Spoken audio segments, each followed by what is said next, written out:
All right, everybody. Welcome back. We're diving deep today into, the fascinating world of Reddit relationship advice. Oh, yeah. We are going to be dissecting one particular post that I found really interesting. Okay. A man is asking, Mm-hmm. should I get back together with my ex-wife? Ooh, that's a good one. It is a good one. And, Yeah. these kinds of online discussions can actually reveal a lot about Right. our societal expectations around relationships, Absolutely. gender roles, and even personal responsibility. Mhm. So set the scene for us. Okay, so we have a man who was married to his ex-wife for 6 years. Okay. He was the sole provider, and they have 2 kids together. 2 kids. Okay. Sounds pretty standard so far, right? Yeah. But then things take a turn. Okay. A sharp turn, actually. She leaves him not just once, but multiple times. Multiple times. Each time, she pursues other relationships that ultimately fail. Oh, wow. And even moves to another country with one of these new partners. What? Yeah. Okay, so that's already a lot to unpack. It is. And now after all of that, she wants to come back. No. Well, Naturally, the Reddit community has a lot to say about this. oh, I bet. The overwhelming majority Yeah. are advising him against it. Okay. And when you look closer at the story and the comments, Yeah. you start to see why. Yeah, let's dig into some of those red flags then. Okay. So one of the biggest ones, for me at least, that jumped out was the ex-wife's repeated infidelity. Oh, yeah. She cheated on him multiple times throughout their marriage, even admitted to having feelings for other men. Right. And it's not just about the betrayal itself. Right. It's about what it says about her commitment to the relationship and her respect for her partner. Mm-hmm. Infidelity can deeply damage trust. Yeah. And create emotional wounds that are incredibly difficult to heal. Absolutely. Oh. And then there's the fact that she abandoned their children, Right. including one who had just had heart surgery. Yeah, I mean, that's a pretty low blow. Yeah. It raises serious questions about her capacity for empathy and her ability to prioritize her children's needs above her own. And a lot of the Reddit commenters Mm-hmm. pointed out this pattern of her leaving whenever things got rough, Oh, yeah. whether it was an argument, a disagreement, just normal relationship challenges. Mm-hmm. She bolted instead of trying to work through them. Right. This suggests a lack of resilience, a lack of commitment to working through tough times, which is essential for any relationship to thrive. Like that time his mother and sister came to visit. Oh, yeah. Sounds like a typical family visit, Right. Maybe a little tension, but nothing major. Yeah. She used it as an excuse to leave for weeks. Wow. It seems like she might be conflict avoidant, Okay. but in a way that ultimately creates even more conflict and hurt. Right. It's like she's running away from the hard work that building a lasting relationship requires. And let's be real, the timing of her wanting to come back Yes. seems awfully convenient. Mm. All her other options have fizzled out, and now she's crawling back. The Reddit community is picking up on that too. Yeah. They're questioning her motivations Okay. and whether she's truly remorseful Right. or just looking for a safety net. There's a concern that taking her back could be enabling her destructive patterns.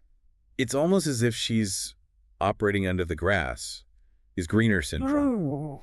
constantly searching for happiness elsewhere but never finding it. Right. Because the issue might be with her approach to relationships, Exactly. not the relationships themselves. This tendency to believe that happiness lies somewhere else with someone else is something we see all the time.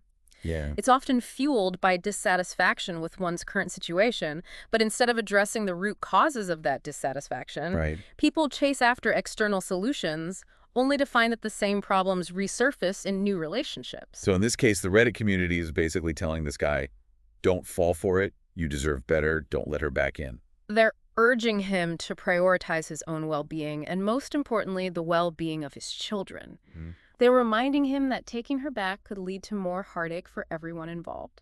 It's like they're saying, yes, forgiveness is important, but it shouldn't come at the expense of your self-respect or the emotional security of your kids. Compassion is crucial, but it's important to recognize that sometimes the most compassionate thing you can do for someone Right. is to hold them accountable for their actions and encourage them to take responsibility for their own happiness. Now, beyond the red flags and the advice, this Reddit thread also reveals some really interesting insights into societal expectations and gender roles. Absolutely. What do you see there? What's fascinating is how much weight is given to the fact that the man was the sole provider. Okay. Many commenters praise him for this, Yeah. while criticizing the woman for not contributing financially. He's like, there's this underlying resentment towards her for not pulling her weight, Right. for not adhering to a traditional model where the man earns the money and the woman takes care of the home and children. And conversely, she's also criticized for her emotional outbursts, which are seen as a sign of instability and potentially poor mothering. Interesting. Even in an anonymous online space, these traditional gender roles and expectations are very much alive.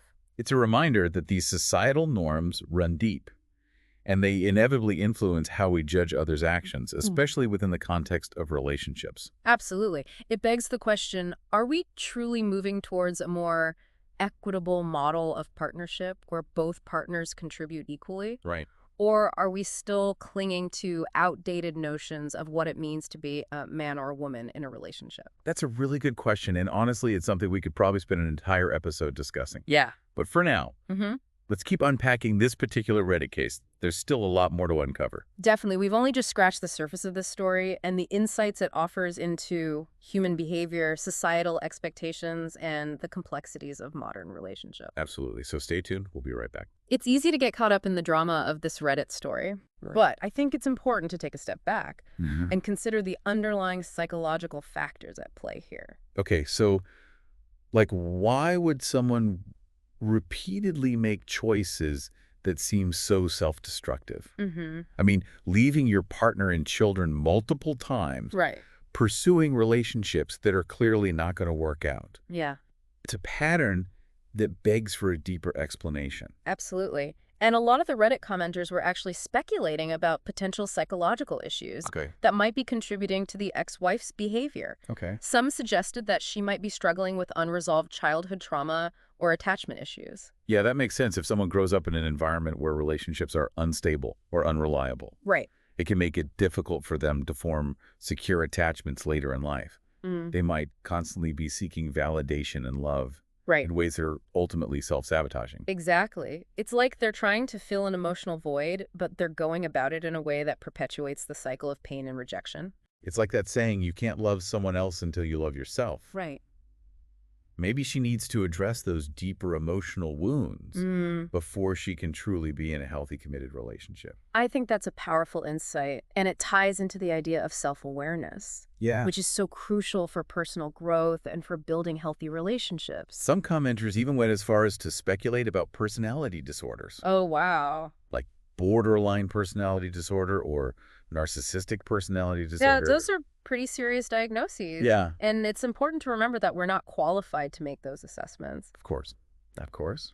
But it is interesting that some of the behaviors described in the post align with certain symptoms of those disorders, like impulsivity, emotional instability, a lack of empathy, Yeah. and a pattern of intense but short-lived relationships. It's a good reminder that sometimes the reasons behind people's actions are more complex than they appear on the surface. Absolutely. There might be deeper psychological issues at play Mhm. that are influencing their behavior. And it's not about excusing those behaviors, Right. but understanding that they might stem from something deeper, something that requires professional help and support. Absolutely. Yeah. But let's not forget about the impact of her actions on others, Right. especially on her children. Yeah. I mean, repeatedly being abandoned by a parent can be incredibly traumatic. Absolutely. The Reddit community was very vocal about this. Yeah. Concern for the kids' well-being. Mm. And rightfully so, research has shown that parental abandonment can have long-lasting consequences for children's emotional development Right. and their ability to form healthy relationships. It can lead to feelings of rejection, insecurity, and a lack of trust, Yeah, not just in their parents, but in relationships in general. exactly. And it can also impact their self-esteem and their sense of worthiness. Mm-hmm. They might start to believe that they're not lovable or deserving of love because a parent chose to leave them. Those wounds can run deep and affect their relationships throughout their lives. It's not something that just disappears with time. It highlights the responsibility that parents have not only to provide for their children's physical needs, Right? but also to nurture their emotional well-being. Absolutely. Children are incredibly vulnerable, and their sense of security is deeply intertwined with their parents' presence and love. And not just the kids who are affected. Right. The original poster, the husband, Yeah. he's been through a lot too. Mm-hmm. The betrayal, the heartbreak, the financial burden of raising 2 kids on his own. Right. It's a lot to carry. Yeah. And yet, throughout all of this, he seems to be putting his children's needs first, Yeah. prioritizing their well-being above his own. The Reddit commenters really commend him for that. Yeah. They see him as a good man, a dedicated father, Right. someone who's doing his best in a really tough situation.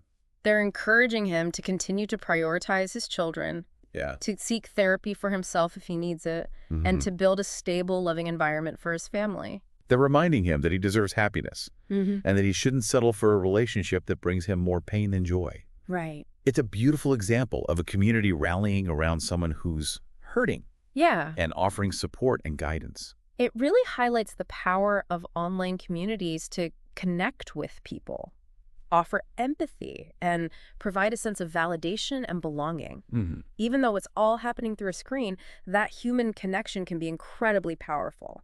So we've talked about the potential psychological factors at play in the ex-wife's behavior Right. and the impact of her choices on both her children and her ex-husband. Mm. But I'm curious, what broader societal issues does this Reddit thread bring to light? Well, one theme that emerged from the discussion is the idea of financial dependence and how it can create an imbalance of power within a relationship. Right, because the man was the sole provider. He held more of the financial control, Yeah. which can lead to resentment and a sense of obligation. Exactly. And while we don't see any evidence of him abusing that power in this particular story, Right. it does raise questions about how financial dependence can impact relationship dynamics. It also brings up the issue of gender roles and expectations.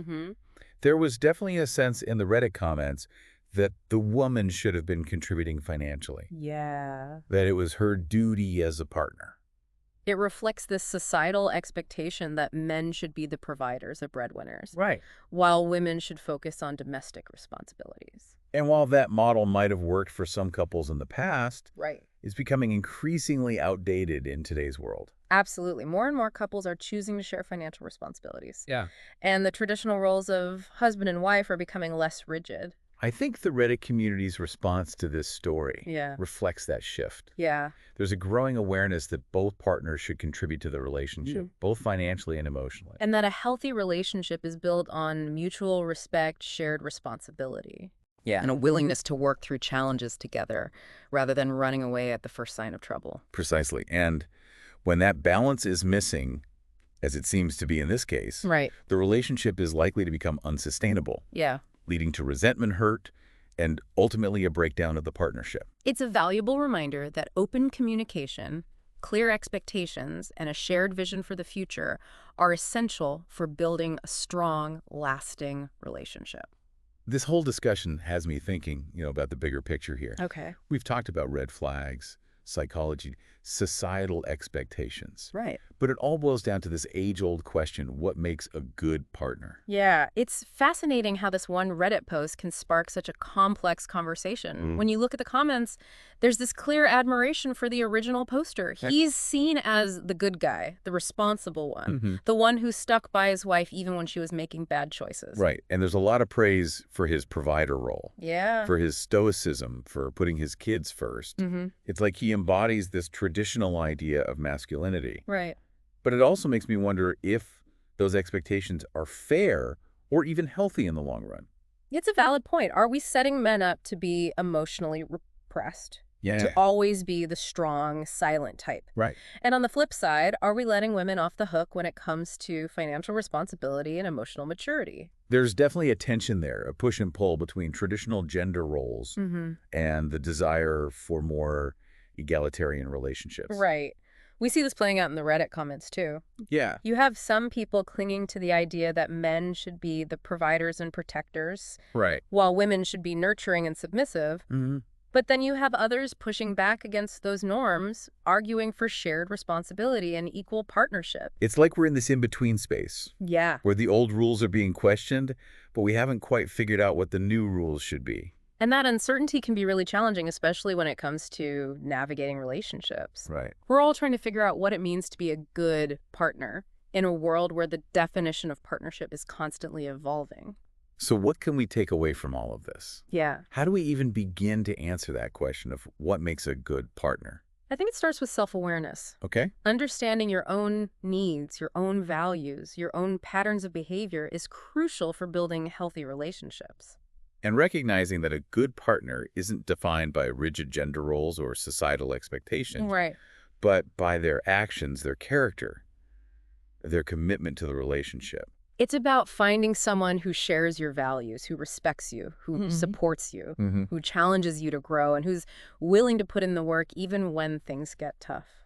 It's about choosing someone who you can be your authentic self with flaws and all, and who accepts you for who you are. And it's about recognizing that relationships are a two-way street. Yeah. Both partners need to be willing to contribute, to communicate openly, to compromise, and to prioritize the relationship.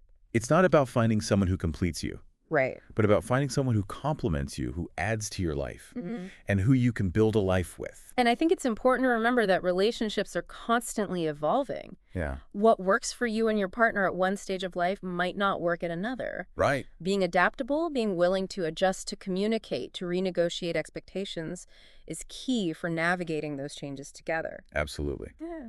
So as we wrap up this deep dive into the world of Reddit relationship advice, I think the biggest takeaway is that there's no one-size-fits-all answer when it comes to relationships. It's about finding what works for you and your partner based on mutual respect, open communication, and a shared commitment to growth. And on that note, thank you so much for joining us on this deep dive. It's been a pleasure. Be sure to like and subscribe. And we'll see you next time.